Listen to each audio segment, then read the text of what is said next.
CataractCoach.com, Cataract Quiz. What happened to this AC-IOL? Look very carefully at this picture. Obviously the lens is dislocated, but why? Well, you can see here that one of the haptics of this lens is stuck in that peripheral iridotomy. But there's more to the story than that. I mean, you can free this up and rotate this lens. And our surgeon here, who didn't do the original surgery, has been referred to the surgeon to fix it, is going to rotate the lens and get that trapped haptic free. And you know what? You can then have a nice result, right? I mean, look carefully, though. And remember, these AC lenses kind of have a springiness to them. And so you have to do like you're seeing in the video here, kind of walk the lens back and forth. This is the great technique. This works really well. Pull it, compress the haptic a little bit, and walk it around.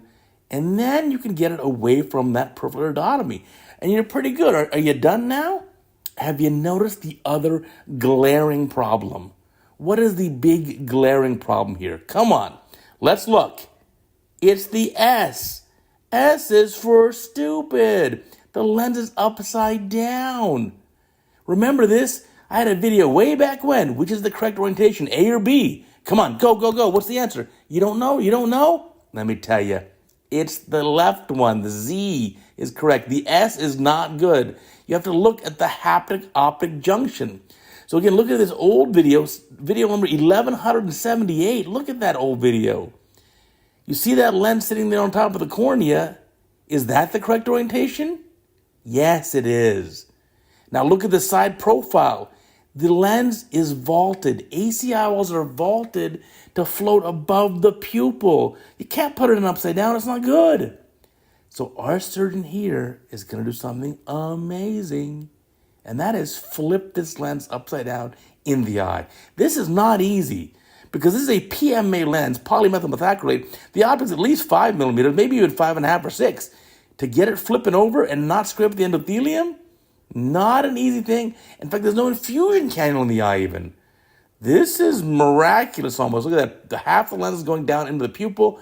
Wow, what a beautiful job. To be frank, I don't know if I could have done that as well as you. That is fantastic. By the way, don't let this lens fall back in the vitreous cavity. And now bring this lens up.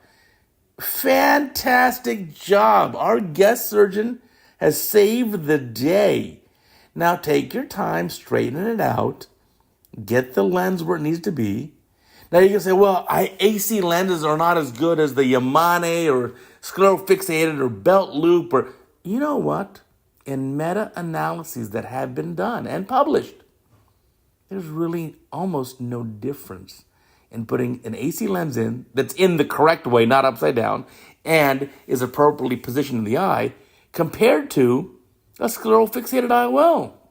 Now, if you're not in the USA and you have access to the iris clip aphakic lens that you can clip to the back side of the iris, well, those are amazing. Those are great. But we don't have those in the USA, and I'm not going to get into the reason why. But look at this. Now, that's the correct orientation. Look, it's the anti-S. It's the Z shape. Look at the haptic-optic junction. And while you're there, remember about our Cataract Coach podcast, the top podcast in all of ophthalmology. You know you love it. It's everywhere you find podcasts. The sole purpose is to make you a more successful ophthalmologist. An hour a week you can listen while you drive, while you work out. Check it out. Now, back to our case here. Again, surgeon doing a beautiful job of kind of walking this lens, compressing the haptic to give it a little more room, and then walking it around. Remember, these are angle-supported lenses. AC-IOLs are angle-supported lenses. Now you're saying, wait a minute, how do you calculate the sizing? Because remember, AC lenses come in different physical sizes, not just dioptric powers, physical sizes. Why do you calculate? Well, you know, if you go to cataractcoach.com and you actually use the search engine there, leave YouTube for a minute, you'll find a video that explains you exactly how to size it. Basically, you measure the white to white and you add 0.5 millimeter. And that's what you want to do. And typically, these lenses are placed in the horizontal meridian. Now, what about the lens power calculation? Well, my senior resident, my buddy told me to subtract 3. No.